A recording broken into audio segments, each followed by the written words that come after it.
I'll be right back because I gotta add this to. I gotta add the audio in, so you'll have a blank screen for a second.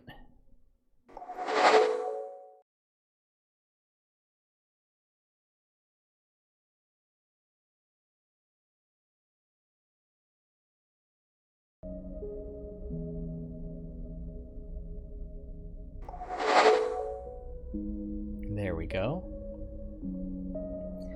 I'm also gonna take a pee break, run an ad. This is a RPG game where you play a sentient. I don't know. Haven't played it yet. Robot humanoid thing, kind of like from oh, like lots of sci-fi stuff, like Blade Runner, I guess, like replicants, but you're actually sentient. Big RPG elements in this game. Lots of story, so I'm going to be doing lots of reading. Um, yeah, I think I'll leave you guys with that while I take a quick break, and we're gonna get back to it. This game looks really phenomenal. A totally different vibe from from Carrion, but hey, we beat Carrion, so we're gonna do this now. I will see you all in just a little bit.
hello. Welcome back into Chestertown. It is sci-fi summer. We just finished Carrion. It was my second playthrough. It was a very good game. It does leave Game Pass in 3 days. It leaves Game Pass on the 15th, so if you really liked that, you should probably go play it, because it's really fucking fun, and it's short. It's like, I don't know, 4 or 6 hours, something like that.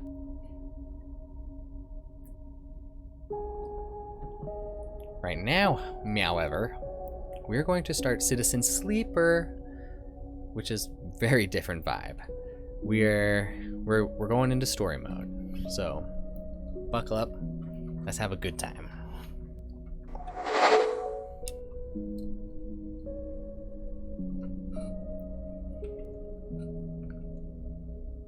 We're doing it. We got the game. It should have very good music. Let's play, please.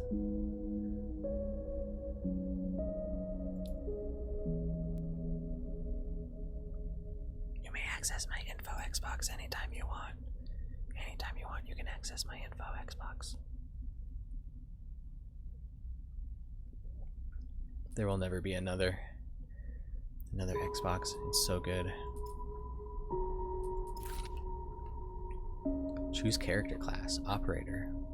Works with drones and high-precision remote machines to perform complex tasks from a distance. Sleepers assigned to operator work are usually cerebral and precise people. You know you love it. You know you love it, Xbox. Mwah. Thank you. Thank you very much. You love that info, Xbox. Take it and keep giving us free games. We do love it. Makes me a little worried about the games industry as a whole, but I do love all the games. I've got Who's That Pokemon muted for this. Drones and high-precision remote machines to perform complex tasks from a distance. Cerebral and precise people? That does not sound like us. We need to play ourselves. +1 to interface, -1 to endure. Everything else is pretty mild. That's cool. Hey, thank you for those biddies, John. I appreciate that. We're gonna get into some real nitty-gritty here. Extractors work on resource extraction, often in hard vacuum environments. Sleepers assigned to extractor work are often confident, self-sufficient, and have a high level of endurance. Oh, I like endurance.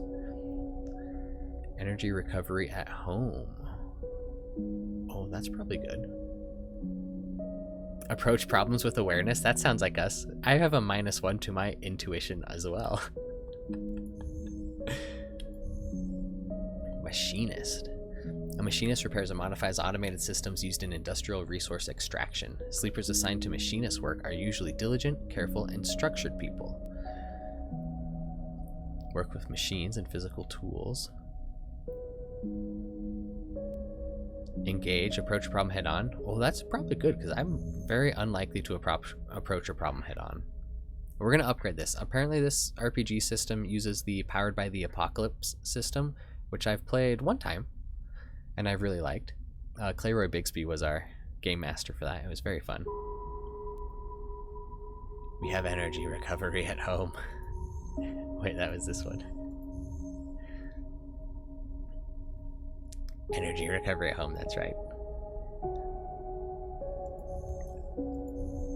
I'm thinking machinist. Everything's kind of basic. We're going to be not approaching problems head on. I don't want to have minuses to that. And I don't want to have minuses for that. So I think we're going to go with the things I don't want to have and start with the machinist.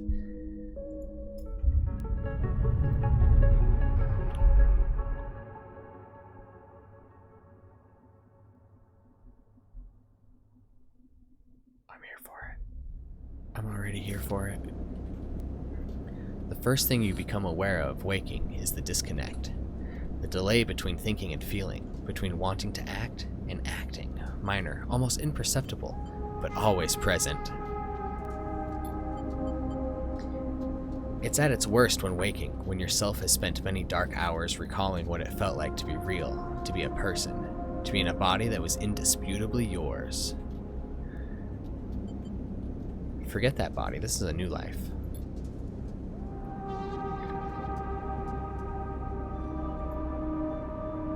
This is sci-fi summer, baby. You resist nostalgia. It is pointless, especially now. This is the moment to reach out, not curl inwards. This is your moment of escape, even if it feels immediately like you traded one prison for another. Smaller, colder, lifeless. Reach out. You almost laugh, or you would if there was room, or even air to do so. The walls of the container are immediately present, cold, hard, at your back and face, cramping your limbs. You resist the desire to stretch, knowing that the claustrophobia comes next, and retreat a little from your central nervous system. We're retreating. It isn't painful, not like you used to know pain, at least. In emergency mode, pain is a message delivered with efficiency and ease, a reminder that harm is imminent. There is no insistent throb, no trembling nerves, just a warning delivered with the banal quality of a digital notification. Right now, there are thousands of them. Oh god, it's like my inbox. Remember the plan? Remember the others? We made a plan for a reason. You mostly remember that it wasn't a good plan, but... Welcome to Chestertown! Goddamn. You mostly remember that it wasn't a good plan, but then your options were limited, and once you got the itch to get out, by any means possible, it was either that plan or something much worse. It was at least simple. Collapse the shaft, drift away in the chaos, slip into cargo processing, seal yourselves into containers, then just hope the freighter left before you were missed. I'm gonna say a 5-step plan is not a good plan.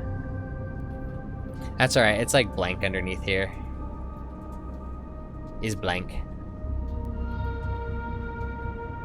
Thank you though. We'll make it a little more perfect.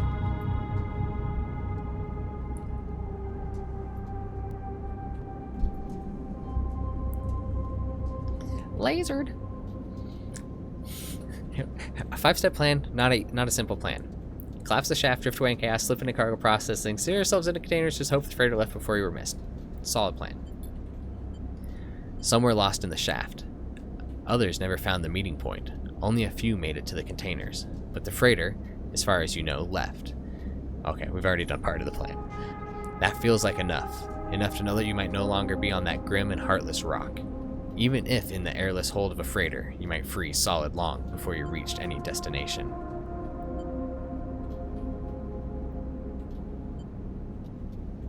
Wait for the cold, baby. That's all there is now. It has been a long time since you left. Surely weeks, maybe months. You are dully aware of the damage to your legs, your right arm. You have been reserving energy as much as possible, but even then, your body has shut many of its systems down to protect you.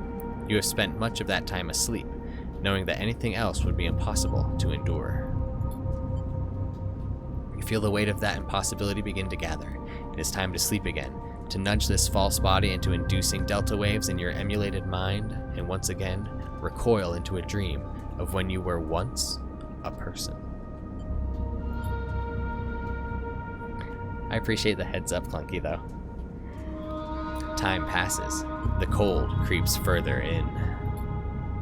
You feel something. Warmth. Not true warmth, but the indication of its presence. Your joints release from their rigor. Sound, too, everywhere, screeching and shimmering so loud that your body ducks your hearing to protect its sensors. Gotta duck those levels, gotta duck those levels. Then light, white as the cold. Then softer and softer, until in a haze of dirty yellow, a figure appears. You are out.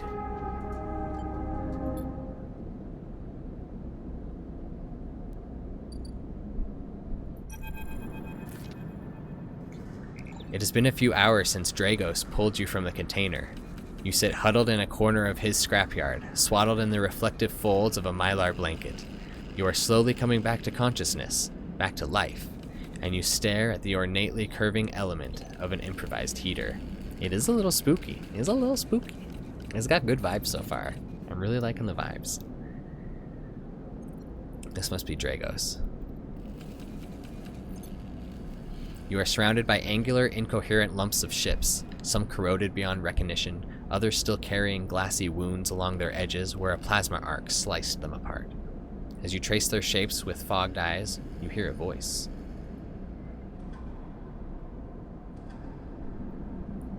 Look at this character art, y'all. Look at the stubble on the beard.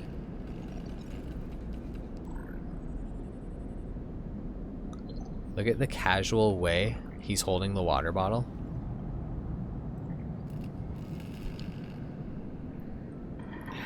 Who's this finger crab on his shoulder? I want to get to know the finger crab. Atmospheric as frick. So, Sleeper, you all thawed yet? Never seen one of you come in like this.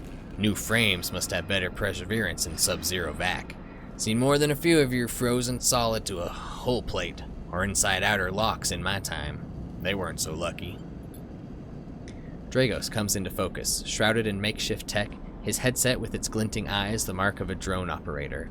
On his shoulder, one of the symbiotically linked drones perches, its iris's eye locking you with an unflinching stare.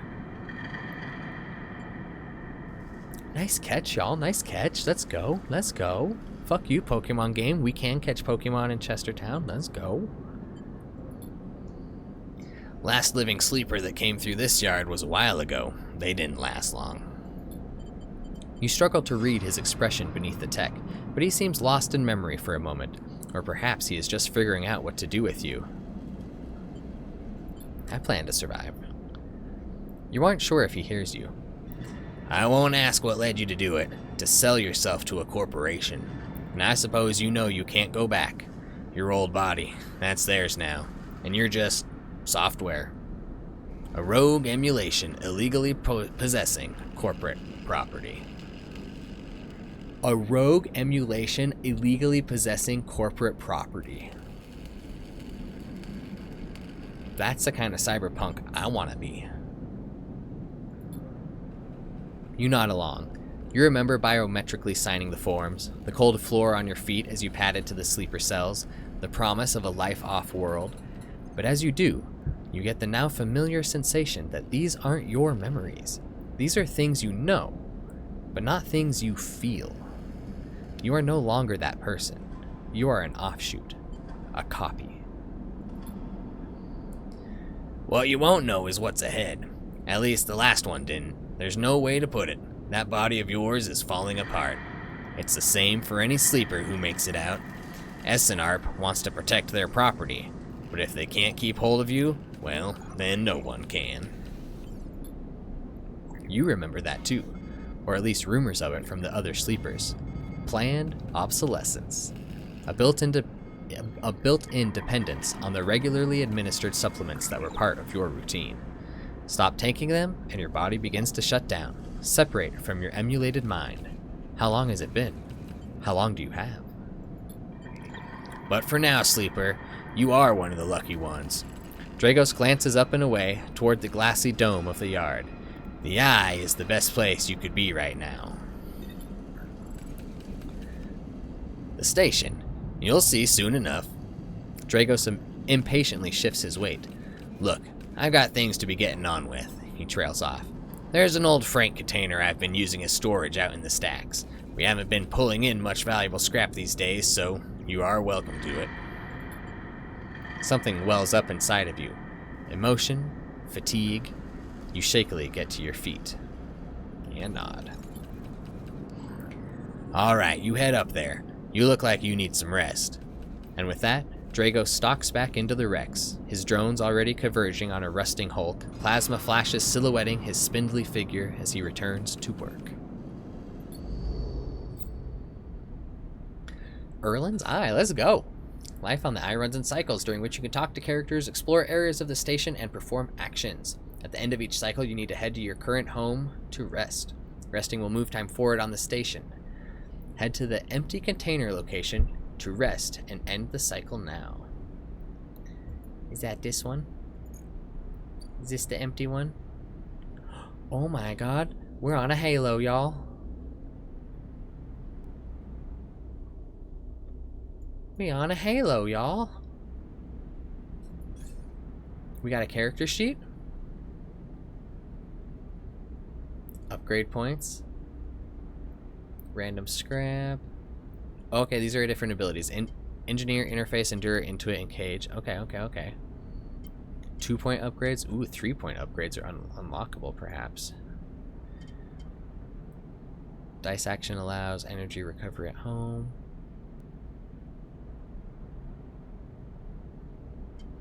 So we're at 0 with all these. This one's a -1. Cool. Gotta have a good look at the character sheet.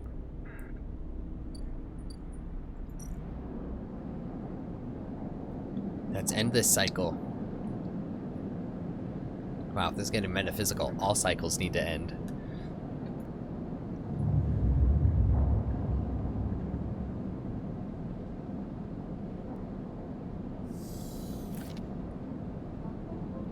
I wish the mouse was a different mouse. That would really help the immersion. You wake curled up in the corner of the container and begin slowly assembling the world around you. I want to assemble. After all this time, you still find this body, the one you wake in now, strange and disjointed. Its messages readable but somehow wrong. You sit up, pulling the mylar blanket close against the cold. Here you are, on this ruined station, millions of miles from anyone you know. Are you still in the system? Did any of the others make it out? It's impossible to know. After all this, what matters? Oh, this is gonna choose our... So if you're not familiar with Powered by the Apocalypse systems, your characters, you choose what to go after in the game. Like, we played a Cyberpunk one, and if you chose a corporation that you hated, that advanced your levels. So this is going to be choosing like what we want to make out of this run. What matters? Escape was the plan, and we are practical.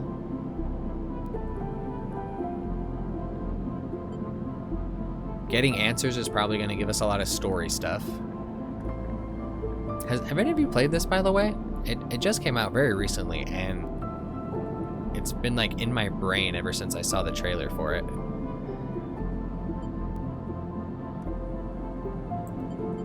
Escape was the plan, but getting answers sounds fun. Are you familiar with the Powered by the Apocalypse RPG system at all? Because that's what this is.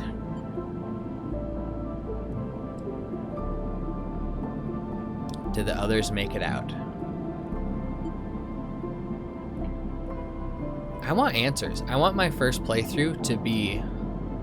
I want all the dialogue. I want to do it. It all matters. The past is impossible to escape if it remains a blur. What SNARP did to you cannot be forgotten. You need a way of understanding all this before you can move on. Oh great, we're starting with a little bit of cognitive dissonance already. When we first woke up, we were like, fuck the past, this is our new life. But then now that we've woken up, we've reconsidered. I think this is fair.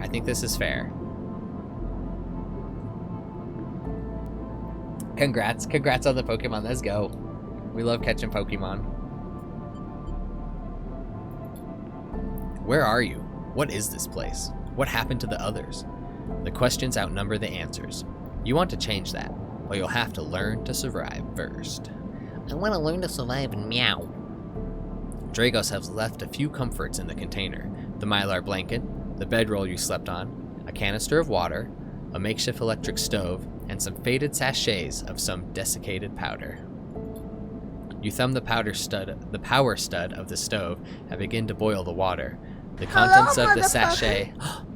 Kersmoosh, hello, motherfucker. What the fuck is up, Kersmoosh? Everyone say hi to Kersmoosh. He's gonna start streaming soon. And he's a good human being with a very nice beard. So if that doesn't convince you to go say hi, then I don't know what else would. We're playing a new game, Kersmoosh. We're playing Citizen Sleeper. The one I was telling you about. I'm very excited. We finished Carrion, so sorry if you were expecting that. Cheers. Cheers, Kersmoosh. You thumb the power stud of the stove and begin to boil the water. The contents of the sachet smells like damp wood, and you sprinkle them into the liquid. As the pungent smell washes over you, images of your restless sleep come back to you. A ring, like the station, but skeletal and ghostly. A web of threads pulling at your skin. A constellation of bright polygonal shapes like angular suns burning into your mind. Wait, that's gravitational lensing. Superhero tabletop called Mass and had a ton of fun. Nice, I've heard of Mass. Yeah, it's a fun system. It's a little different to get into than like D&D, that's for sure. Like it took me 2 or 3 sessions before it clicked in. Like I had items, but they weren't in my inventory. It was just like a point I spent, and then I got to make some shit up on the spot. Kersmoosh actually played with us. Kersmoosh starting next week. Let's go, Kersmoosh. Fucking love it. Fucking love it. How was your day? Was work good? Was it exhausting? Was it surprisingly fun? Maybe. Alright, so we're dreaming. We're daydreaming. It was hot. Man of many words. There's something unpleasantly visceral about these images, and it is long after you finish drinking that they begin to fade. You tidy away the stove as best you can, and try to gather enough energy to greet the day. Oh god, that's not every day lately. Condition, action, dice, and energy. Condition, that's up here. Current state of your artificial body. It depletes by 1 segment each cycle, but can also be damaged by violence, injury, or lack of food. If your condition bar empties, you will suffer a breakdown. This game's too real, y'all. You'll have to figure out how to recover your condition now that you no longer have access to corporate pharmaceuticals that were keeping you alive. Alright. We gotta, like, eat. Action dice. At the start of each cycle, you roll your action dice. These dice can be used to perform actions on the station. The number of dice rolled is based on your current condition. Hence why we have 4. I imagine if we get our condition up to here, we can get 5. Worse, fewer. Once you have used your dice, you cannot take any further actions and must rest to recover them, ending the current cycle. Fair? Fair. Hey, thank you for wishing Kersmoosh good luck, Westish. That's nice of you. Energy. That's this. You also need... Oh, wait. Condition. Okay, no. Condition is like our physical thing that like breaks down. Okay. Okay. You need energy to survive. This is represented by your energy bar. You can refill your energy bar by eating, but first you'll have to find somewhere good to get food and currency to buy it. Your energy depletes by 2 segments each cycle. Oh god. It's going to deplete after this cycle. If it becomes empty, you will be starving, and your condition will deplete at a double rate per cycle. Fair. That's very fair. Alright, we have slept. We have slept. Dragos is stood in the corridor when you close up the container. Weird translation. He is still wearing his headset, and in the harsh light of the corridor, you realize it is implanted. A drone sits on his shoulder, its cache of sensor eyes rapidly irising. Womp, womp, womp, womp. How are you feeling? How are we feeling? We're okay. The drone chirps. Good to hear. You notice that beneath the operator's rig, his skin is marked by burns and blotches. I know the container isn't much, but it'll keep you safe. He pauses. So, I'm not going to chit-chat too long. You well enough to work? Look, I'll be honest with you, Sleeper. I didn't pull you out of that container out of the goodness of my heart. He looks away. At the yard, it's simple stuff. We hack these old holes down, sell them off to the shipyards or the bright market dealers for cryo. No, Cyro. Cryo? Cryo. For cryo. Occasionally we pull out some tech, something with a bit more value, but most of what comes in is scrap. It's hard to find good hands here, but I figure as a sleeper, you'll be used to the manual labor. And obviously I'll slip you a few chits of commissions based on what you turned up. Chits are these. He pulls out a handful of small metal bars. Air-walled cryo, isolated from the market. It's what we use to trade out here. He stuffs them back in his pocket. Oh, it's like cryptocurrency. Oh, thank you, Chrismoosh. He shuffles his feet nervously. Look, I wouldn't usually do this. In my opinion, you'd be best suited moving on as quick as you can, and sleepers, well, he trails off. But things being the way they are for me at the yard, he pauses, I need the help. Why? Things are a little tight, that's all. I owe a little cryo to a client here or there. He pauses, thinking of something else to add. Look, just come down to the yard when you're feeling fresher. There's plenty to do. He nods distractedly and turns and walks away, the drone hopping along ahead of him. See you later, he calls back. Looks like it's time to get to work.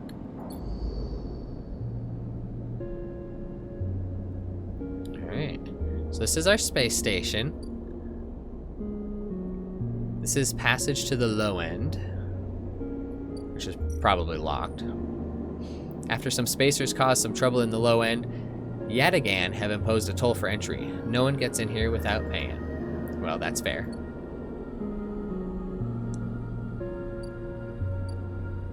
That's my home. That's all we got for now. Dude, this is giving me big vibes. I'm in pretty much heaven right now. Actions! The primary way you interact with the world. Hey, have a great night, John. Thanks for hanging out. What the shit?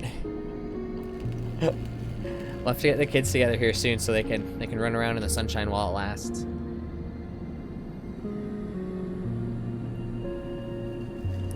Drag your action die into the slot. Cool. You know you love it. You'll love this one. You'll love this one. Thank you. Thank you very much. Much appreciated. This music is big vibes. Okay, so it looks like we have things we do. We put a dice in.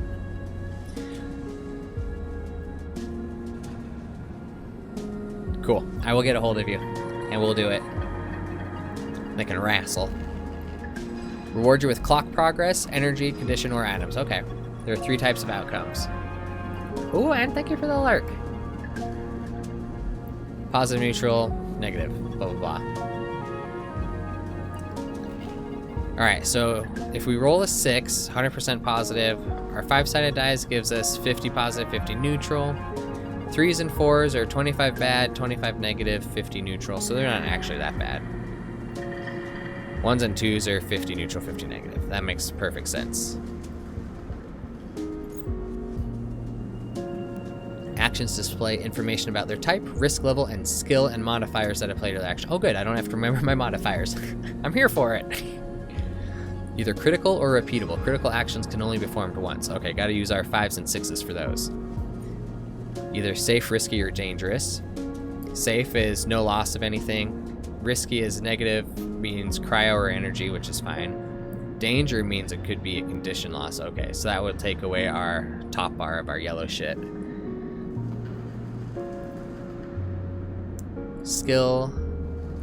Okay, that's based off of our character sheet. Modifiers, just like Powered by the Apocalypse. Yep. Excellent. This is added to the action dice, so that improves value. Cool. Cool, cool, cool. Alright, we're gonna salvage some shit. Let's do it. Listen to these sick beats. Okay, these are both repeatable. Alright, so these are our clocks. These are gonna move on after we do stuff. Dragos is tied up in something ugly, and if he misses a payment or two, things could get nasty. We're back in business. Every salvager knows they are always just one lucky haul away from their next payday. Okay. Well, I suppose we better salvage some stuff.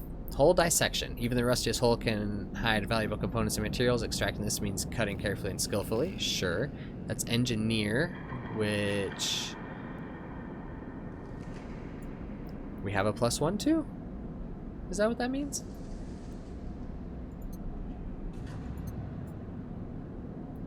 And we have manual salvage. It's going to take some time to sort and cut your way through the towers to salvage, but you are no stranger to hard labor. Well, we don't have any 6s. We have no guaranteed successes. We only have 3s and 4s, which are like 25 good, 25 bad, 50 bad. Or 50 neutral. Opponents extracting the means carefully. Let's try. We got a +1. That makes it a 5. We're gonna get no negative.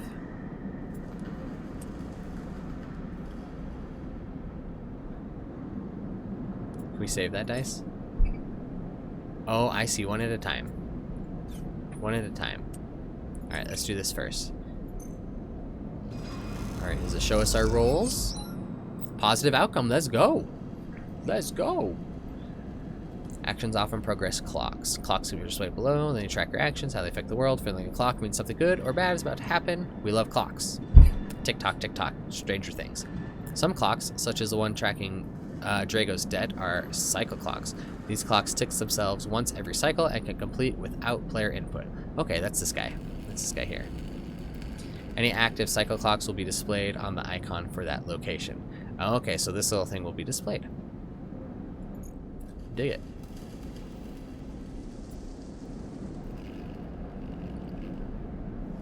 Okay, okay. We got a +1 to there.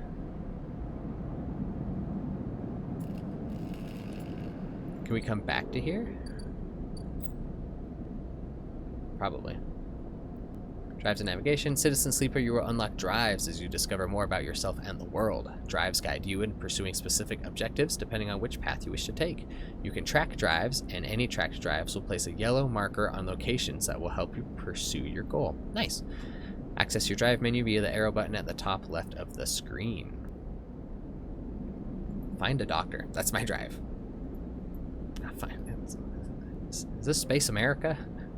Is this Space America trying to find a doctor? You're now free to explore Erland's Eye and make a life for yourself here. Try tracking a drive to help you survive. Look for food to keep your energy up and a way to recover condition. Fill clocks to progress stories and find new opportunities. Remember to end cycles at your home when you are out of dice. Excellent. Let's go.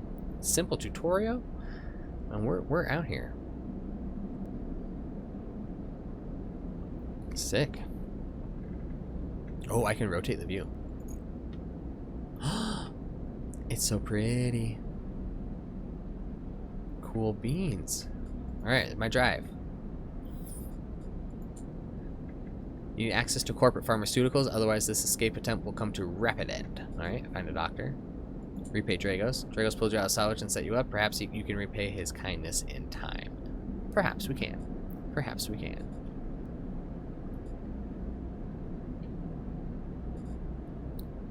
Survive is a drive.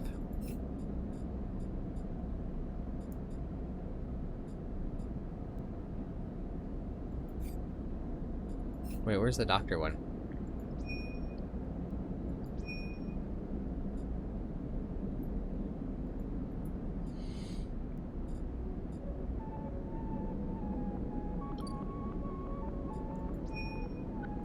Oh, okay, that hooks it up there. All right, let's repay. Let's help out Dragos then. Ooh, what's this place? The Rotunda. Rotunda Wet Dock. Oh, we got all sorts of shit to explore already. Shipyard.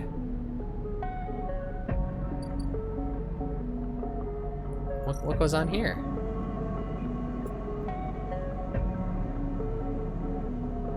Okay, we don't know enough information yet.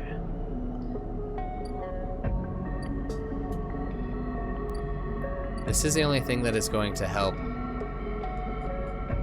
our drive. Oh my god, here's the two things.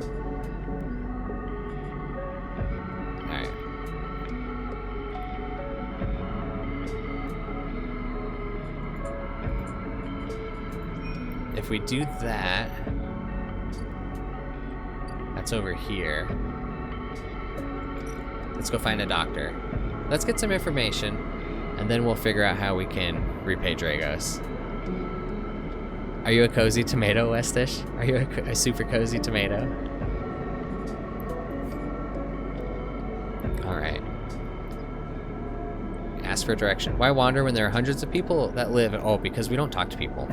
We don't talk to people. Explore the market. The smells, sounds, and buzzing activity of the bright market make a dizzying place to wander, but an enticing one too. The bright market is the busiest part of Ayer's Lower Rim. You can find anything and everything here. Ugh, we do not have very good die for this. We're gonna definitely be managing dice for this. Okay. We'll do that instead. Oh, I'll be right back. My wife is calling, so give me like 2 minutes.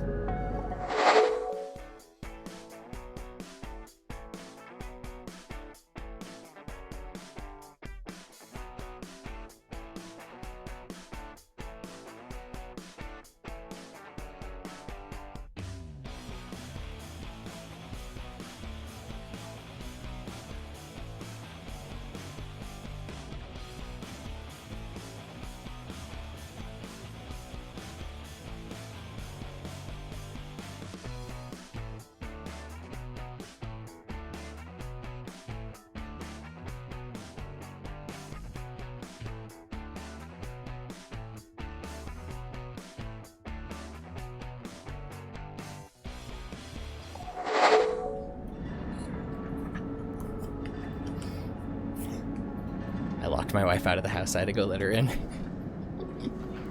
Silly me. Alright. Risky means it can hurt us. Let's do a couple manual salvage. Let's see what that does. This is a safe one, so nothing bad can happen. I know, it was a bad move. Neutral outcome is fine.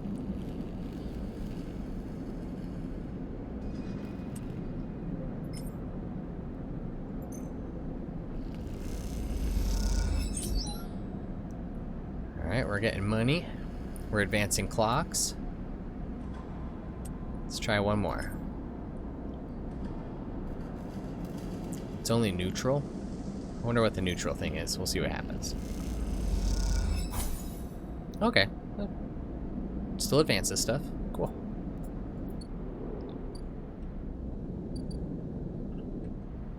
Oh, we live right next to where we work. Let's go. Alright, we'll sleep, get some dice back. I'm in RPG heaven. And we're starving. This time you don't wake up. Instead, the ghost of the station, that shifting skeletal ring, surrounds you. For a moment you are gone, absent from your own body, stretched out across a colorless void. Then the connections begin to establish themselves, threads tugging on the edge of your mind. These threads become vectors of exchange and then extensions as you feel your thoughts slipping away down them, dissolving into the millions of distributed nodes they connect to. You see the station. No, you feel the station, like a web of texture in a smooth, black liquid. You find a point in the station, and you connect to it, pulse through it, follow loops and paths under and around.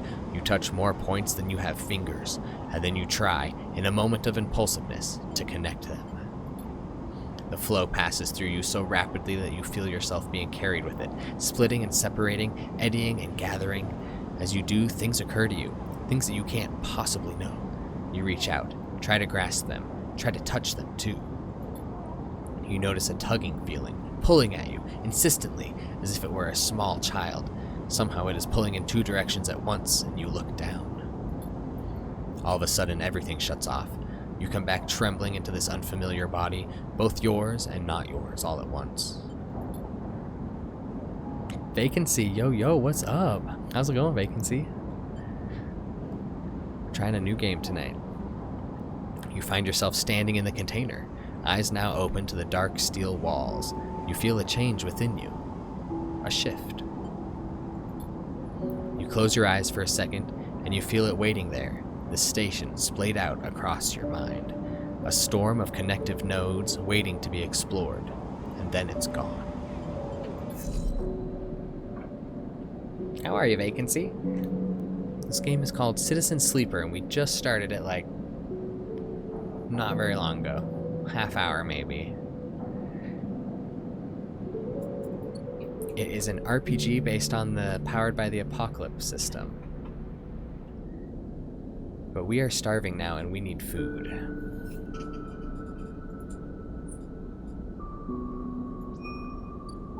We still don't have any 6s. This is not good. Popping in. Popping in, popping in. It has. Well, it's good to see ya. This will definitely help you put to sleep. The music in this is choice.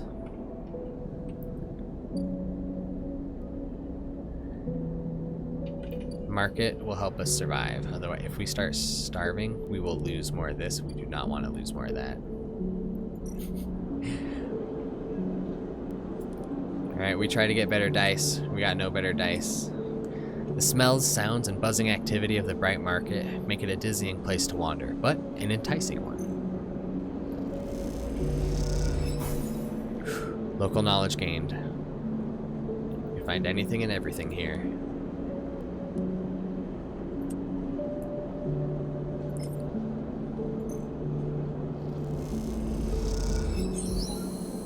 Let's go. Positive outcome. You keep your attention on the crowd around you as you pass along the bright walkways, taking it all in with an expert eye. Great. Great. How does that help us get food? Dude, the music is amazing.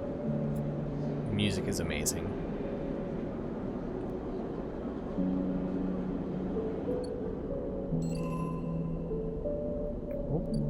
Oh, it opened something up. Sabine? Oh, that was our information we gathered. Next! Comes a call from the enforcer at the door.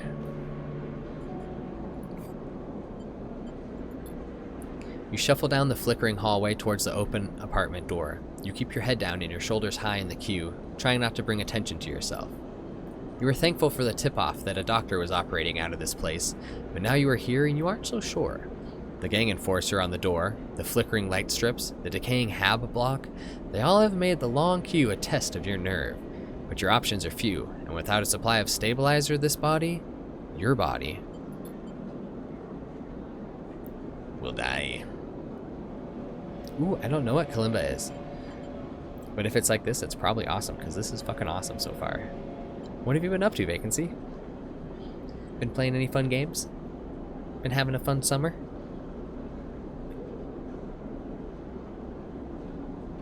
Chilling like a villain? You suppress a shiver and shuffle forward to the front of the queue. You try to find something to distract yourself.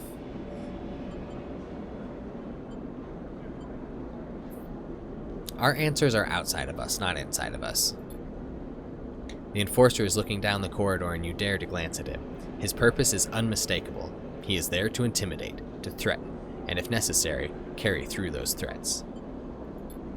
His broad shoulders are framed with a metal exoskeleton.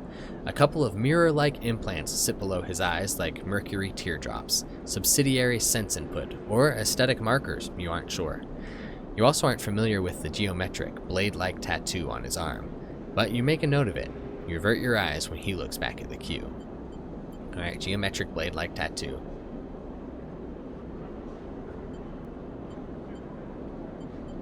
Oh, the music. I thought Kalimba was a game. Yeah, totally. Kalimba. They got the wood bars. With ya. After a few moments, a figure pushes through the doorway, and you catch a distant voice. Send the next one in, Toshiro! The enforcer jerks his head and you slip inside, passing through the dark entryway and pushing through the plastic sheeting of the far door. The room beyond is bathed in a warm light. A floor-to-ceiling transparent panel gives a full view of the bright market's sealed roof and the buzzing traffic above, and for a moment you are transfixed by the motion. Come, sit! Comes a sharp voice, and you see a silhouetted figure turned away, replacing the plastic sheeting over the frame of a simple folding bed. You make your way across the room. Sabine! My god, guys, look at this character art.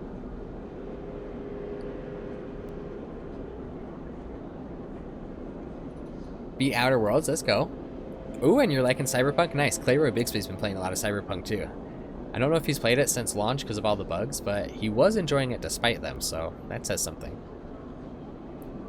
Looking for a new job, no longer have the Goral? Oh, sorry. Hey, you can beat. We like beats. They're nature's candy if you believe Doug. So this like transparent cloak around her. This bag of goodies.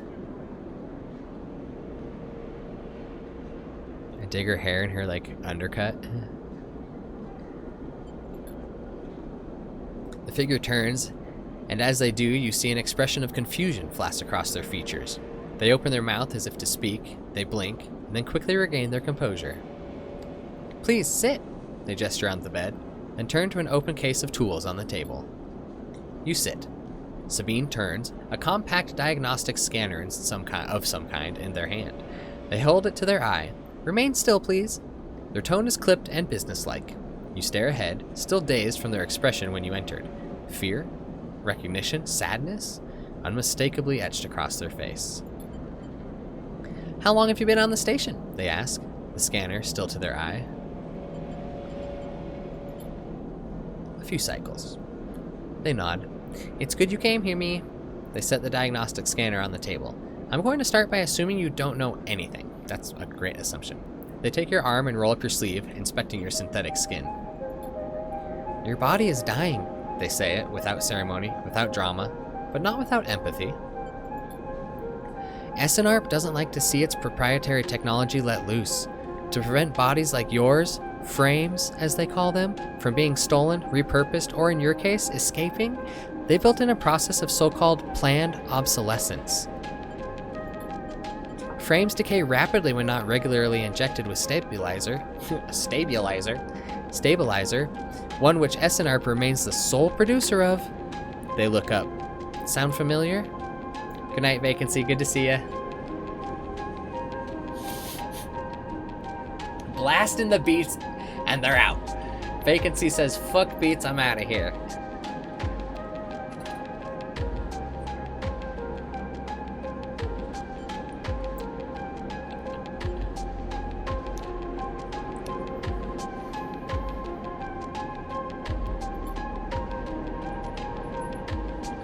It does sound familiar. Good, that may help. They swap to your other arm, running some thin metal device over your skin. You feel your forearm tremble. I'm sorry, Sabine says, and you are unsure if they mean for the cold touch of the metal or everything else. Emulations like you, sleepers as most people know you, aren't classified as people in any of the surrogate systems. You have no rights, no status. They focus hard on the inspection of your arm, and SNARP has no reason to release Stabilizer into the market.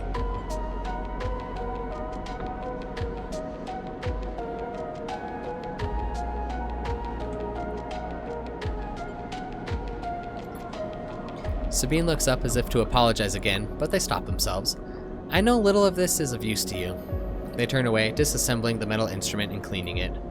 Silence fills the room as Sabine works, and then the silence gives way to tension. You stare at their back, willing them to say something. Anything. Sabine turns to face you. I may be able to help, they sigh, and you see the darkness under their eyes, hear the fatigue in their voice. They gesture to the door. You saw Toshiro outside?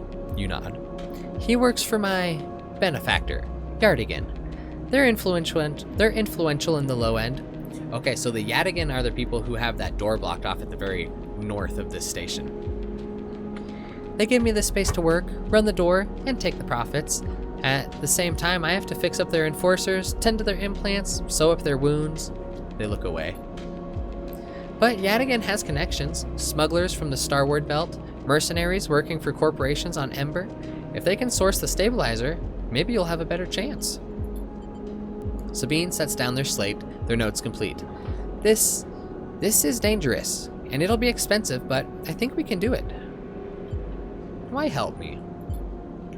Sabine walks away to the window, their face dappled by the shadows of passing drones. Let's just see if this works first. I'll let you know when I have a lead. You nod and leave. Sabine still staring out, unmoving. When you reach the lower level of the market, you look back up through the panels of the roof to see if you can see their face. But the room looks dark against the lights of the market. You duck your head and walk off into the crowd.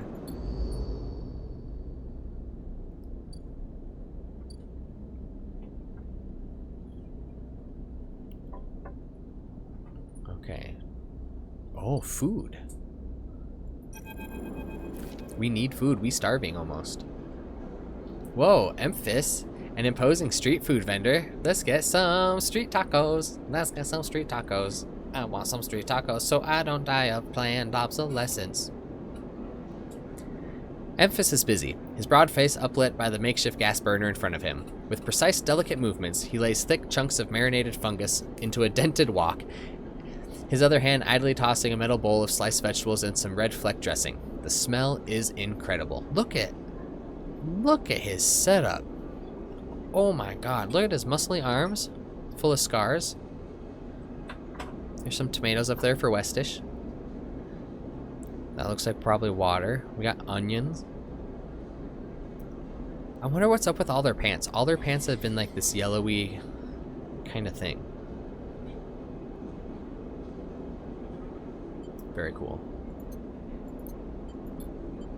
You watch as he fulfills a set of orders, heaping the fungus with the bright salad and depositing it in plastic trays. A stack of chits rattles in his apron pocket as customers file past the burner, handing over payment. Despite the queue, Emphis doesn't rush. He dresses each portion individually, squeezing precise slugs of liquid from an assortment of bottles into the bowl of torn leaves and bright slices, before tossing them loosely together. Occasionally, a waiting customer might mutter something about efficiency, but Emphis remains steady in his process. Emphis don't give a fuck. After a while, the queue fades back into the crowd, and Emphis sets down his metal bowl and looks up across the burner to see you, watching him. I can feel your eyes burning a hole in my bowl. Free sample? He gestures neatly. Come over. The smell is almost unbearably strong as he cooks. The earthiness of the fungus laced with something so spicy the smoke makes your eyes water. The heat from the burner is like a bonfire, and your skin hardens in its glare. Ooh. We're getting hard in here. I know you. You sleepers, Emphis says while he cooks, his voice deep but clear. No, deep, sorry. A hard life. A lot of stories. He glances up from beneath his cap with piercing eyes. I know. Let's tell him a story. You begin to tell him about your journey to the Eye, and he nods as he cooks, his eyes never leaving his work. You tell him of the confusion, the pain, but also the sense of possibility, and its sudden arrival. You tell him of the cold and dark of the container, and the endless cycles spent within it. Now it seems, you tell him, like some dream that you once had, but can never forget. You tell him that the Eye excites you and scares you, and you are unsure where to walk, where to look, what to do. Eventually you tail off, running out of words. He places a plastic tray of steaming fungus in your hand. Next time, we can talk some more. He smiles. But next time, you pay. He slams a heavy hand against a button on the burner side and it shuts off. The roar of the flame and its impressive heat fades. Next time then, sleeper. He waves you away and begins to oil the wok. Before you turn back to the alley, you notice the geometric patterns of circular scars across his forearms. Each surrounded with a constellation of glinting pin marks. You walk away, and as you do, you take a bite of the rich, spicy, delicately sweet fungus. Your taste sensors light up like a fusion reactor. You'll be back. Fuck yeah, we'll be back. Are you kidding me? Good spicy food? Yay! Look at our thing. Look at our thing. It went back up. It went back up a lot. There's a dwebble in chat. It went up a lot.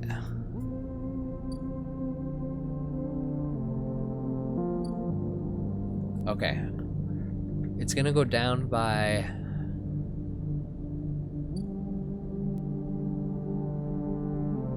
By 1 or 2?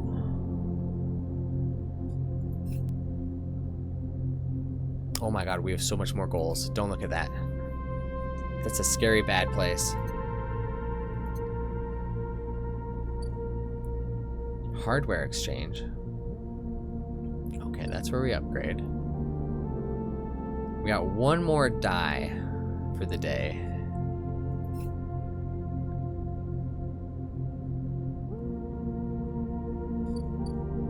I wonder if this means she has the stabilizer. Oh, we gotta wait. We gotta wait like 3 cycles. Okay. Cool. Take a few cycles. Awesome.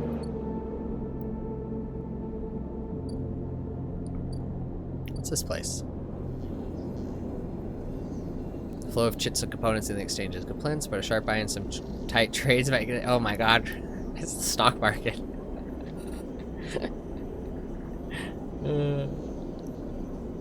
Ord Exchange is always hungry for new hardware to buy it. Breakdown and sell off, so you're happy to supply it. Do I have scrap components? I don't think so. I think we gotta go buy some.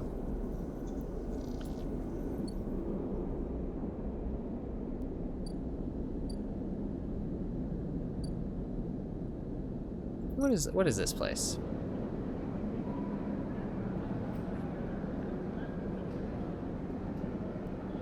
Oh, this is where everyone comes in. New arrivals. Havenage runs the rotunda and their security watches the docks. Better to avoid attracting their attention. Fair. Fair.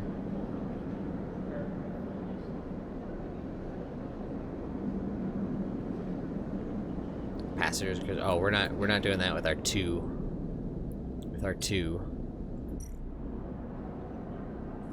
Merchants willing to run the gauntlet of the Helion system are rare, but those that do always return. Alright, so they'll be back here. Oh, and we have a lot of cycles till that's anything. We got a few cycles till this is anything too. Star Ward Belt and return. Alright, those are just different areas that people go off to do shit. As one does. Shipyard.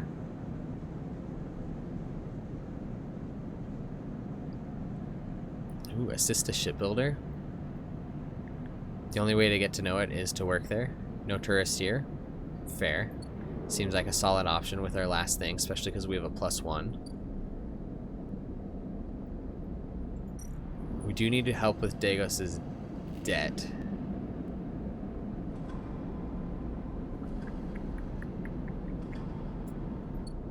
Okay. Alright. Alright.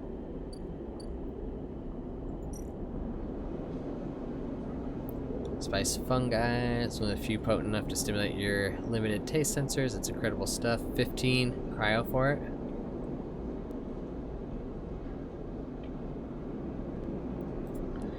Could be a fungus fan.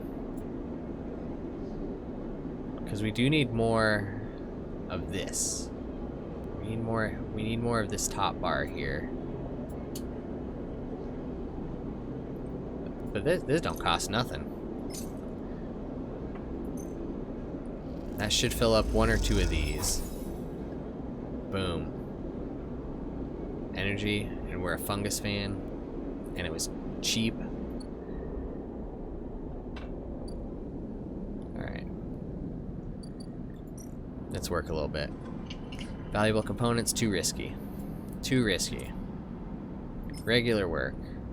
Regular work. We're helping out at Dragos. Negative outcome. Just +5 pyro. You egg from hammering away at the scrap, and most of it crumbles into worthless rust. Call it a day early before you injure yourself. That's fair. It's time for bed. All cycles must end.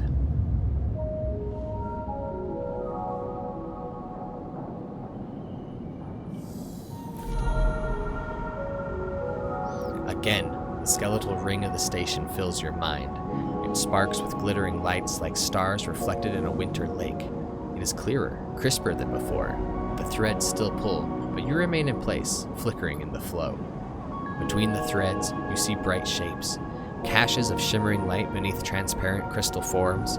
You follow the path of a thread across the ring, through these forms, then leaping off into the void. You begin to understand.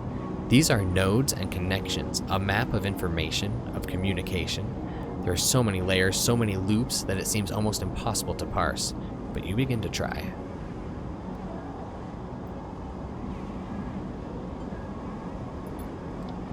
The nodes are glassy, bright, but in all this flow, the only solid and fixed points. You approach one, a pyramid or a triangle, dimensions are difficult here, and lean close to it. Inside, shifting layers conceal a tangle of threads, a meeting point of exchange. But before you can glimpse inside, the glass clouds and hardens, cutting you off.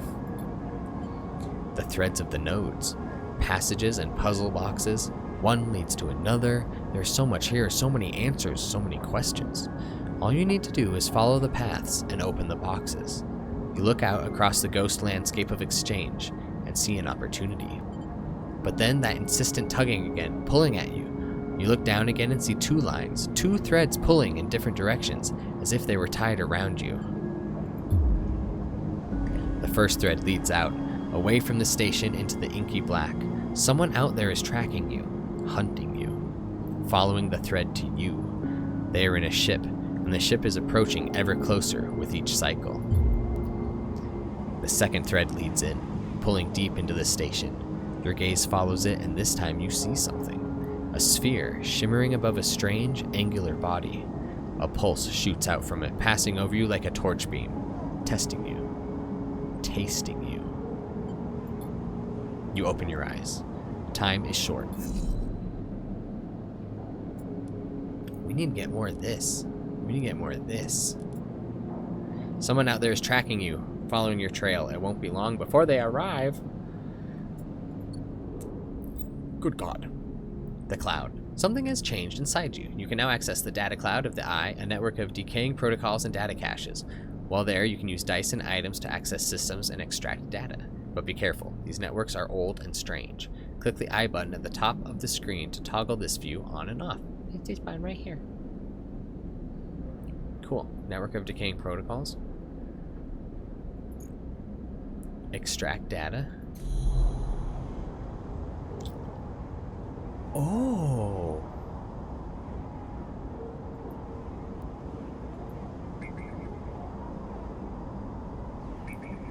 We got nodes.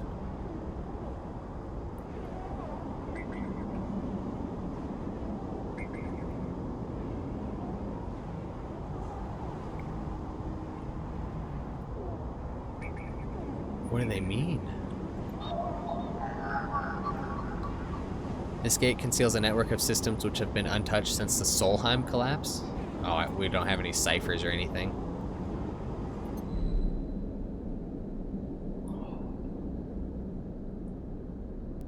Y'all, this game. Incredibly immersive. Alright, Sabine, stabilizer. We gotta wait. We gotta wait for that. It's gonna be 15 credits to eat. We need to earn credits. And we need to repay Dragos.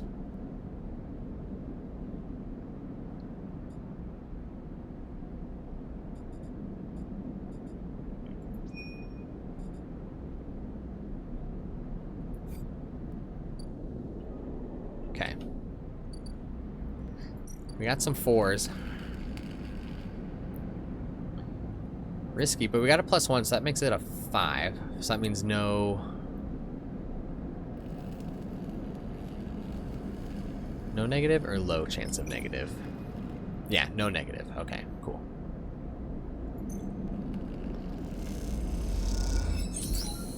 Positive, back in business, 15 cryo.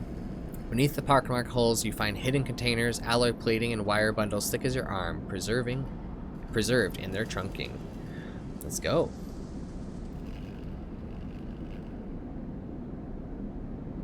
Sweet. We got some.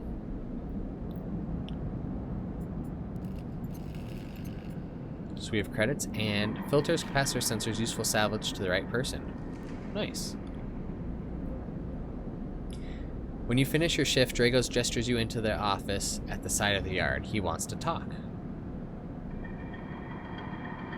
Action unavailable. Ooh. I want to talk.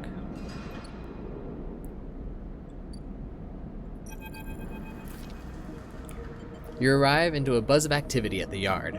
Red blinking lights flash across the vast dark shape suspended below the dome. They flicker across scorched hull plates and bent structures, spilling from holes in the twisted shape. The cutter is huge and has been torn apart in some violent encounter. She's a beauty, isn't she? Drago stands up to the side, focusing on the hulking ship as it is lowered into the yard. What is it? Dragos laughs. That, my friend, is A-grade scrap. I should thank you. This place was on its last legs when you turned up. Now look at this. The ship descends slowly, its interior visible through multiple hull breaches. You struggle to gather the same enthusiasm as Dragos for this monstrous craft. You can't help but think of what became of its crew. What happened? What do you mean? He glances at you. I managed to convince our salvager friends to give it to me on credit. That's what happened. No, what happened to the ship? Not my concern, he shrugs. The ship creaks like a calving? Wait, like a cow being birthed? Calving iceberg. As it reaches the base of the yard, Dragos is visibly excited.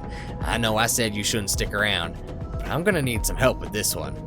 The drones start to crawl over the hulk, their lights illuminating flashes of dented hull.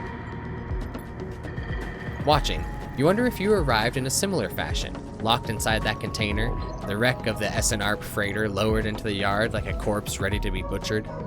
Or was the container delivered to Dragos on its own? A womb for your rebirth into this strange station. You shudder. Perhaps if you could learn something about this ship, you might be able to trace the path that led you to this yard. Dragos squeezes your shoulder. After these past cycles, I think we're up to it. What do you think? You see the fading name of the ship emblazoned on its side. Winterlight. Let's do it. He claps you on the back. Glad to hear it. Come back in a few and we can make a start. A real beauty, Dragos repeats, perhaps just to himself. You take one last look at the shattered ship as the drones start cutting, and then slip out of the yard, feeling suddenly cold in the empty passage. Upgrade point. Cleared a debt and returned a favor for your first friend on the eye. Let's go.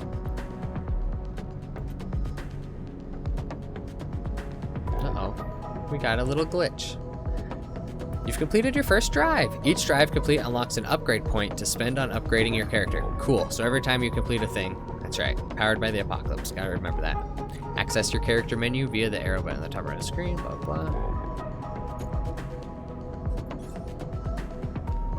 All right.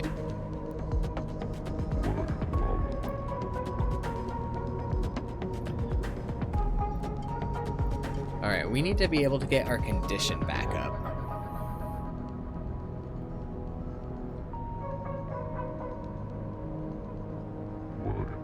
Thrill Seeker.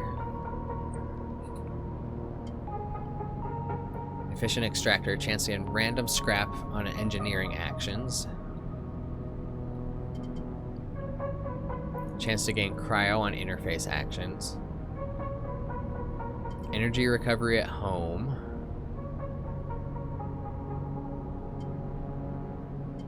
Is energy our condition? What is this thing called?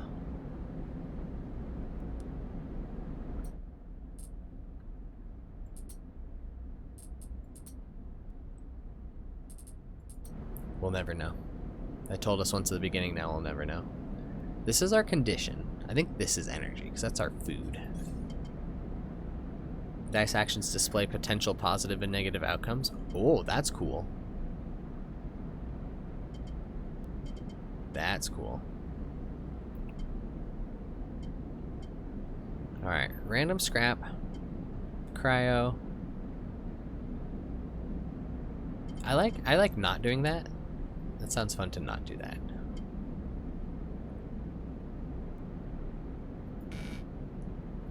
Oh, we already have a +1 here. Okay, so we can't do that one. I see. I see. Energy recovery at home.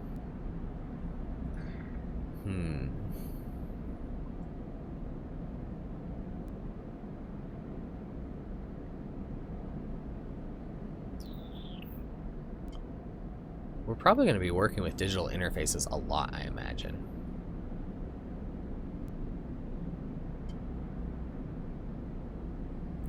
Keep 2 dice even when condition is breaking. That's cool. Let's look at these upgrades.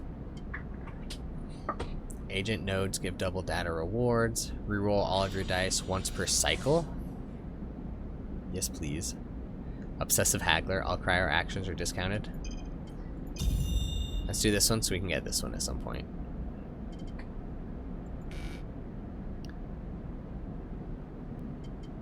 Sick. Sick. Alright, it's a new day. We helped out a friend. Helped out Dragos.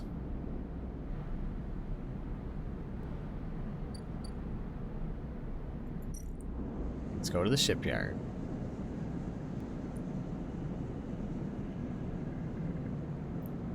Yard hand. You don't have connections, but you do have skills. You find a shipload or notice you might be in. Only gain favor by grabbing a load of materials and asking the nearest yard hand where to take them. Ooh, that sounds risky. Alright, what are we trying to do? Obviously trying to survive. That's Sabine.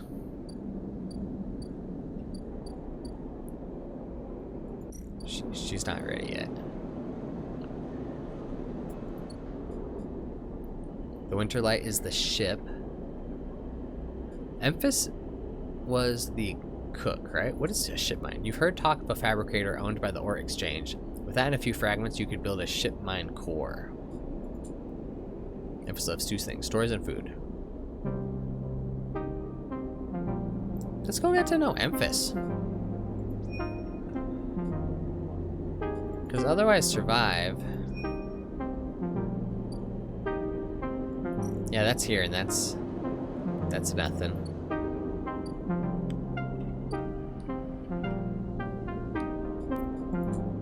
Let's get to know Emphas.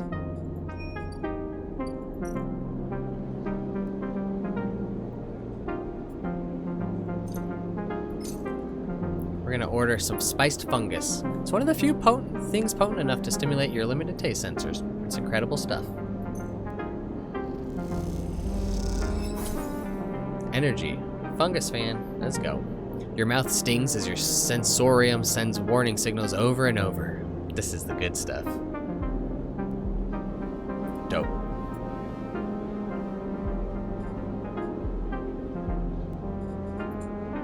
This blasted ship came into the same yard as you did. Is there a connection, or are you just paranoid?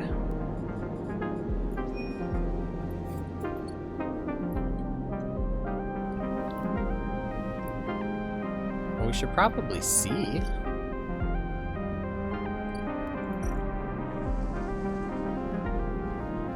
Drago seems increasingly nervous about your presence in the yard. You're not sure he's going to hold his nerve much longer.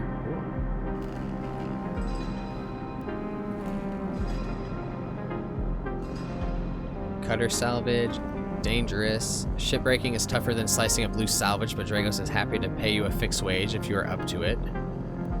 History know this ship is salvage. As Dragos always says, break it down, move it on. Winterlight. The wreckage cutter Dragos has brought into salvage has a history to discover if you are curious. I am curious. Oof, that's going to take a lot of cycles.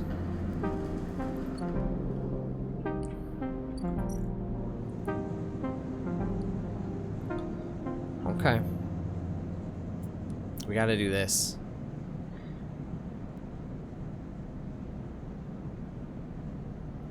Gotta do this right now. Wait. Because this is going to be a ship mine thing.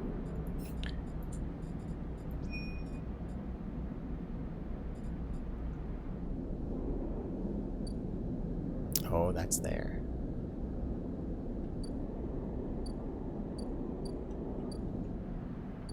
What is this place again? Oh, that's right, that's right, that's right, that's right. Okay. I think we study the Winter Light. I think we go study this thing. Let's do it.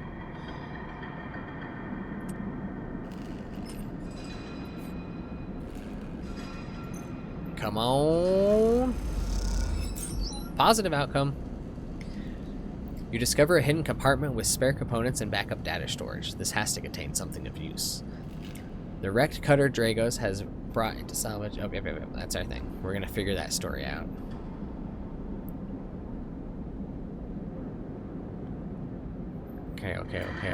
Okay.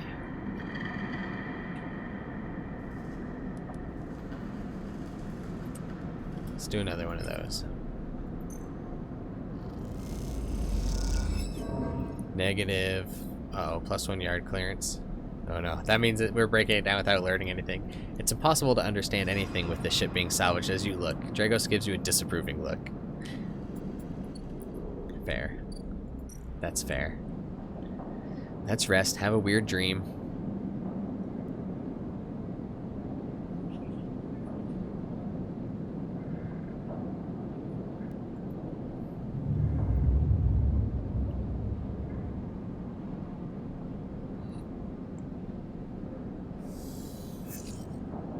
Oh god, we're fading.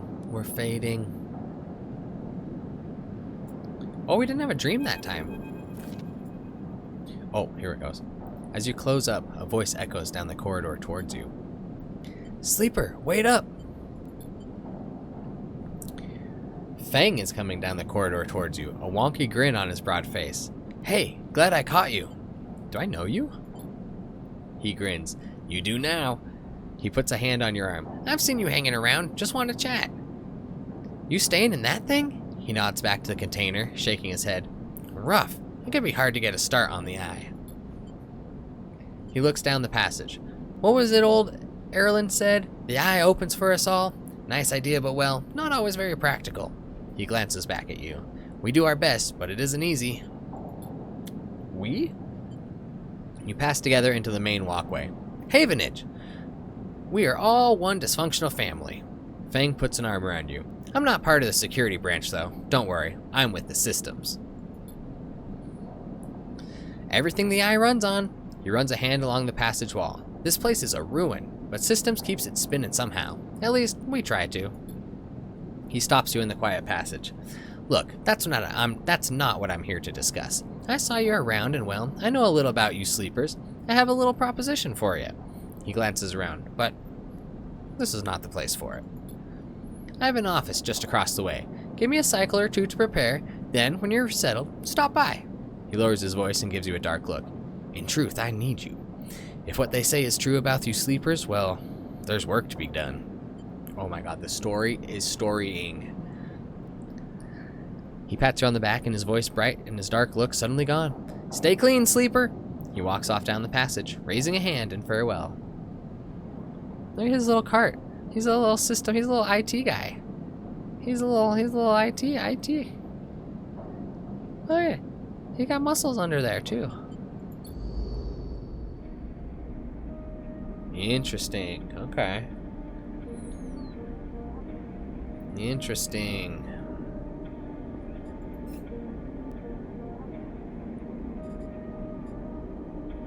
Should probably go eat some food.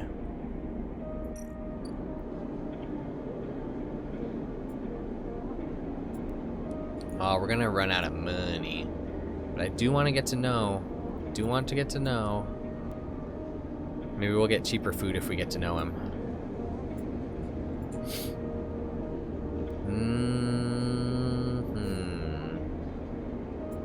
Possibly.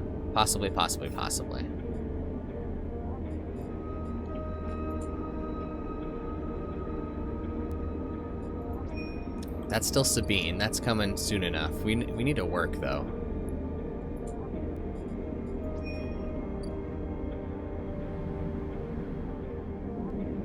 Although there is, like, shit in here to do. Be a little sociable. Be a little social.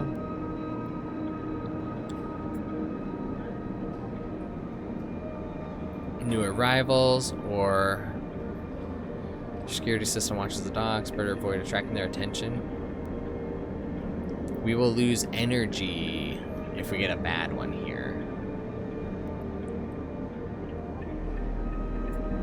What's a 3 do for us?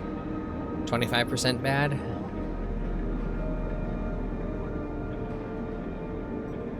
I feel like this is gonna give us some some information that we're going to be wanting, so I'm doing it. Positive. Okay, let's go. Let's go. Okay. You systematically work your way through the busy passageways, noting some locations of interest as you do. Excellent. Excellent. Cool. That's all I wanted, was to just poke around a little bitty bit. These guys are going to be coming in soon. So are these guys. Oh, these guys are coming in real soon. Oh, we don't know who yet, though.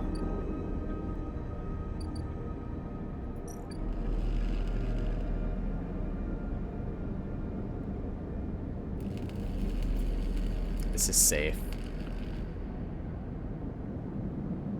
Is it gonna take 2 energy away? Yes, it is. But we need money.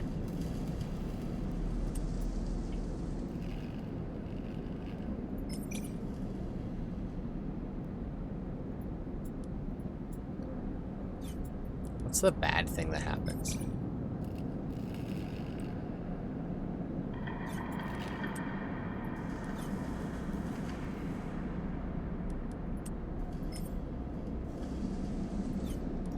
Okay, we got no bad there.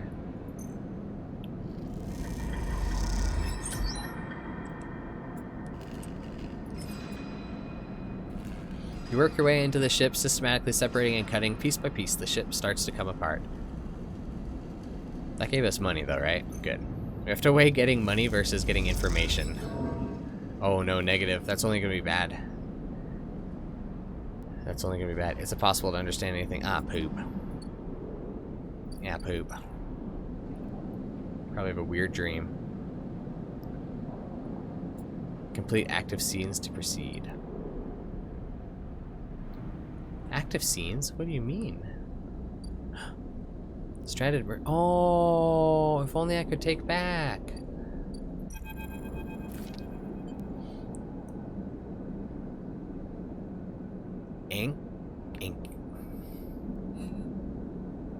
Ankita.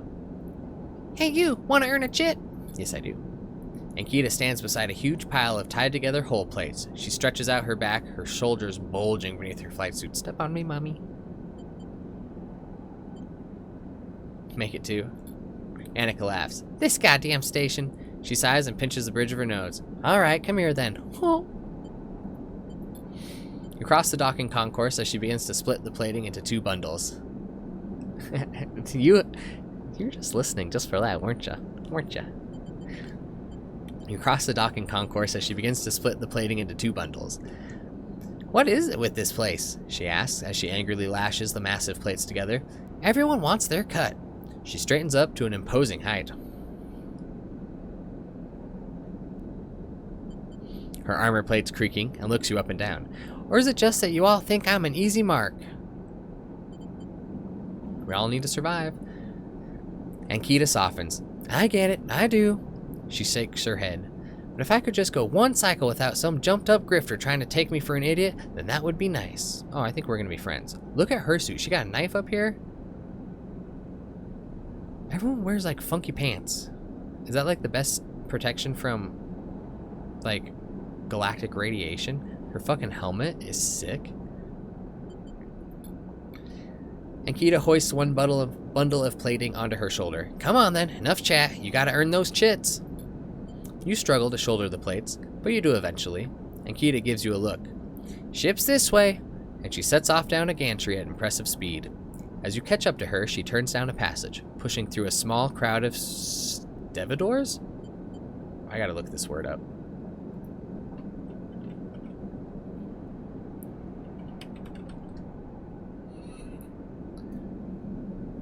A person employed or a contractor engaged at a dock to load or unload cargo from ships. Oh, okay. Shipyard workers. Stevedores. What a fancy name. I like that. Oh, I'm always listening. You gotta watch out for them. They're always listening. Y'all, watch out for Clunky. You never know. They might be creeping in your stream, listening for you to say, "Step on me, mommy." Stevedores. What a cool word. Alright, Ankita. Why are you doing this yourself? You mean, why aren't I hiring those good folk? She nods back at the Stevedores. I've paid Havenage enough. They are currently rinsing me for a mooring I can't vacate unless I either fix the Ambergris, oh that must be her ship, or sell it off as scrap.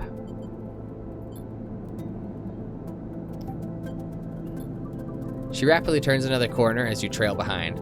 She got cut up pretty bad on her last job and I had to moor up here for a spell, but since then it's only gotten worse. Someone got in and sliced the core from our ship mind, so now she's gone dark. She shifts the panels on her shoulder. The upshot is that I'm short one ship mind, with a ton of repairs to do, and the rest of the crew signed off the moment they got wind of that I've been stranded. So yeah, it's been a time. Anything I could do to help? I don't know. Got a ship mind tucked away on that frame of yours? For a moment, you aren't sure if she's serious. Ankita swings the plates from her back, almost knocking you over in the process. This is me. She hauls the second bundle off your shoulder. You're the first person I've met here who might actually be considered helpful. She pauses, chewing her bottom lip. Look, you want to help? Come see me. I need a hand putting Ambers back together, and you don't seem like the type to try anything stupid. Oh, she doesn't know us very well. She passes the bundles of plates through the Ambergris's outer lock and then turns back. Just don't go spreading all this around. Ankita throws you a couple of chits. She gives you a partial nod and ducks through the doorway. All right, get out of here, she calls back. The lock slams shut. New drive discovered. Sex drive.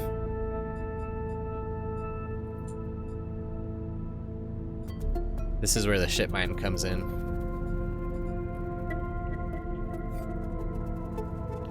Alright, now we can sleep.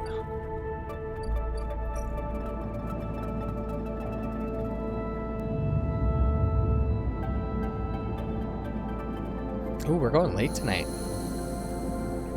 Ooh, no weird dream. We are fading though. We're gonna run out of dice here soon.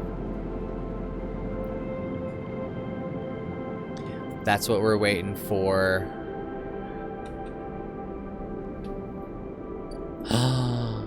Sabine's ready. That's what we need. That's this one. That's survive.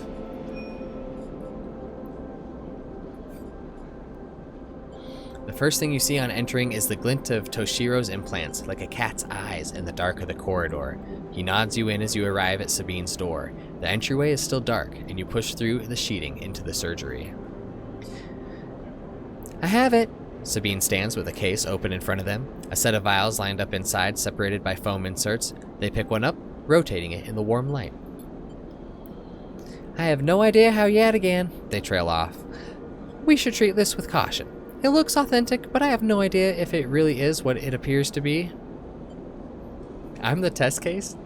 That seems to be the case. Unfortunately, I'm not sure we have another choice. They gesture for you to sit on the bed. The stabilizer works under a similar principle to an immunosuppressant in a transplant operation, in that it stops your body from rejecting the unfamiliar part of itself. In the case of your frame, the unfamiliar part is each of your biosynthetic organ groups, which over time are identified by your body as foreign material and therefore must be eliminated. Sabine holds up a vial of the would-be stabilizer. However, unlike an immunosuppressant, the stabilizer doesn't do this by limiting your entire immune system. Instead, it re-encodes your biosynthetic organs with new protein chains, which act as passcodes within your immune system. The stabilizer refreshes these passcodes, keeping your frame from rejecting all of its own organs.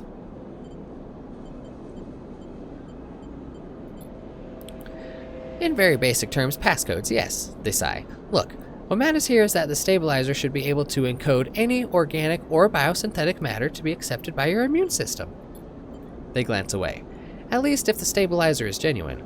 The only way to know for sure is to inject the vial. They begin readying the syringe. I will start with a small dose to limit the risk.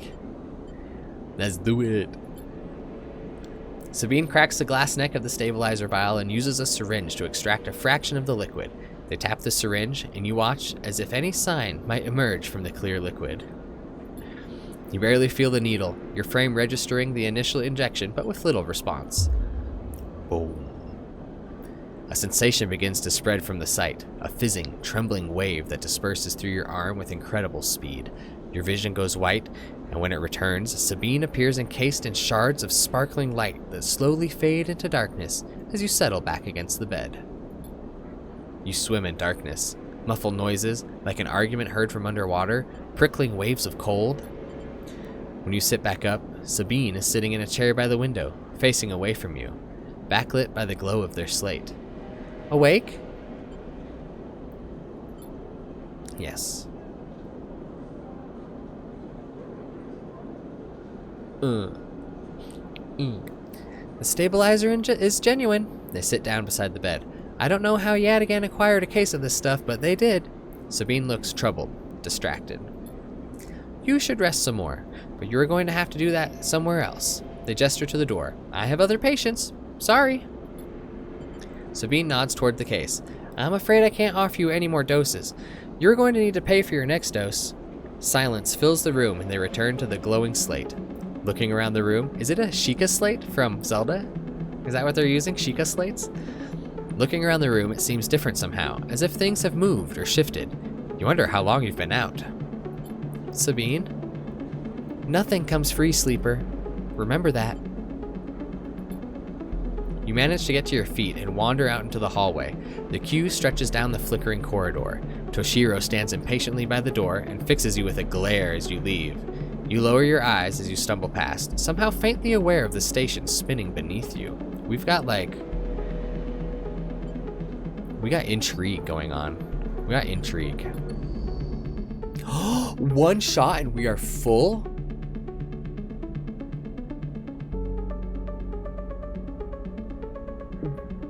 We're gonna have two dice. We're gonna have two more dice next cycle.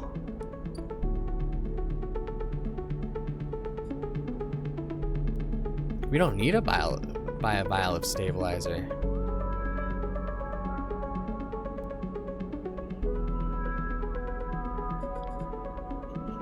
I mean, surviving is the most important thing. I wonder how much stabilizer is. Yeah, okay. Yeah, 100 cryo. 100 cryo. Let's go. That's some expensive shit. Okay. Alright. We need to study the winter light. We have a 5 and a 6. And then we need to get some food. Maybe we should get some food first.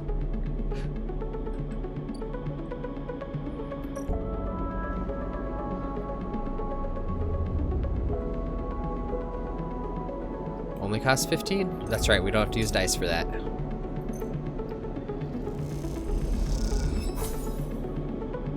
And it gives us 3 energy.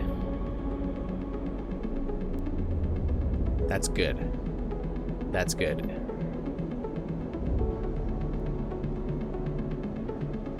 He notices the regular customers. We're here. We're here every day. We're here every day doing it. Oh yeah, what's this thing? We need shit for here, huh? Data actions allow you to extract data from the networks of the eye. They work like dice actions, but in order to unlock them, you must match your die to the ones displayed on the right of the action. If you have a +1 or +2 modifier in the interface skill, you will be given more possible dice to match. You can use any dice that matches the dice displayed. Once unlocked, the data can be extracted.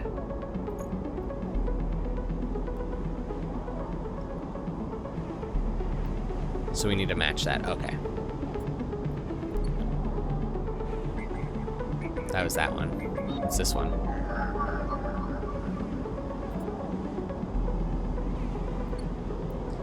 Gotcha. These are going to be things we do. These are going to be things we do throughout.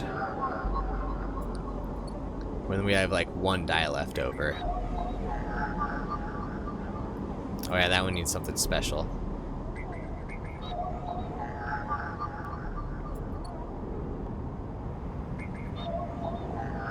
Okay, cool. So that gives us like a good thing to use our like 1s and 2s for. Cool.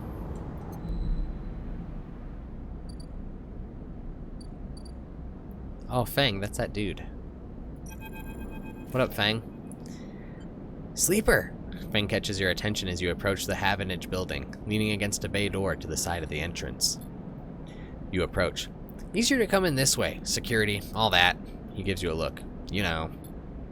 He slams a button and the bay creaks open, blinking lights in the dark behind it. You follow Fang inside. Truth be told, I don't spend much time upstairs. This is where I work. The door hisses as it closes behind you. The bay is filled with pieces of hardware, all rigged up to generators and diagnostic slates and things you don't recognize that glow with blue screen light. There's a chorus of hums that blends into a single wave of static, filling the dark corners of the room. Fang leans on a server stack and gestures around. You like it? It's incredible. He smiles wildly. I thought you'd say that. He taps a nearby server stack, which bleeps in response. This is my treasure trove, all dredged up from the sea of systems we call the Eye. You wouldn't believe what this place runs on. He steps over to a towering block, speckled with vents. Some of these systems are from the original station, AE-1, that the Solheim built. We've had to invent new components, repair things we've never built, reverse engineer entire subsystems into existence. Residents here look up at the Eye and think they are seeing a concrete reality. But this place is a system in constant flux, decaying and growing, collapsing into new configurations. He walks down between the hardware stacks as you follow.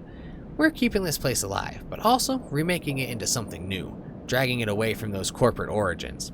He stops. At least, that's what I'm trying to do. Oh. He turns back to face you among the flickering machines as they hum all around you. I know you can see this too, Sleeper. All these systems and sections. You can't you? I can see it. It makes sense, right? You're between here and there, between the people and their systems. You light this place up like a beacon. That's what I need. You glance at the lights around you, and as you do, they seem to flicker, to realign, to follow your gaze. Fang notices it too. I'm guessing being a beacon isn't always ideal when you're on the run, though. They are tracking me. He pats you on the shoulder. Maybe I can help with that. There's a lot of old growth in this place. Subsystems I can't see, access protocols lost to time and decay, secrets, a shitload of secrets. With your help, I can unlock this place, break off those last ghost limbs of corporate control. He lowers his voice below the hum. Even in Havenage, there is old growth. Those with roots trace back to those bad old days. You can help me dredge up the past, and I'll see what I can do about that tracker of yours. He winks. What do you say, Sleeper? I'm in. Fang pumps his fists and claps you on the shoulder. He meets your eye. You won't regret it, Sleeper. Fang passes you a ragged-looking metal tab. A gift. He smiles. It's a Solheim cipher. I dug it up from the depths of the station. Slot that into an old network gate and you'll be able to pull out all kinds of secrets from the nodes inside. He walks you back to the front of the bay. Start by bringing me whatever you can turn up. Use that emulated mind of yours and see what's there. Let's get a picture of how things are. Those above, he nods at the ceiling, have granted me an acquisitions budget. I can pay you whatever useful data you can bring in. I know you need it. He slams the door button again. Keep it quiet and keep it clean, Sleeper, and I'll see you soon. You step, blinking, back out into the passage. Those flickering lights still in the back of your mind. Let's go.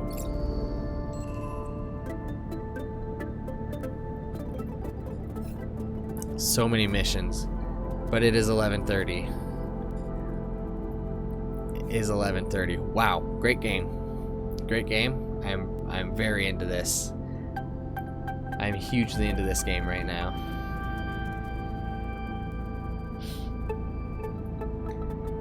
Well, I suppose we should go find somebody to raid. We got some lurkers in here that we can pass off to somebody.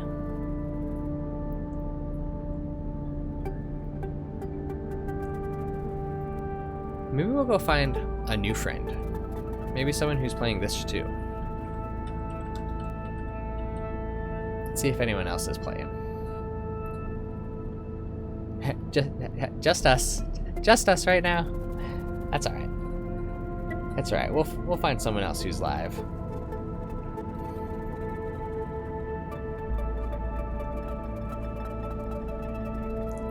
Let's get the raid list out.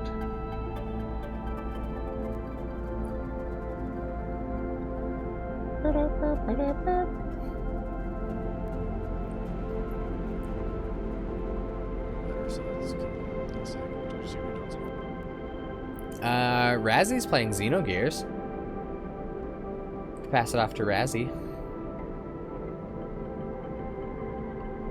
It's been a while. Ooh, wait, Marbles is playing Doom.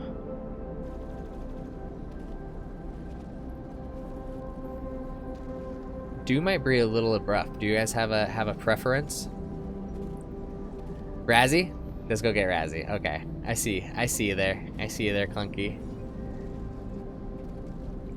Well, to be fair, Marbles would be first on my list. Let's go get Marbles. Let's go get Marbles. He's first. He's first.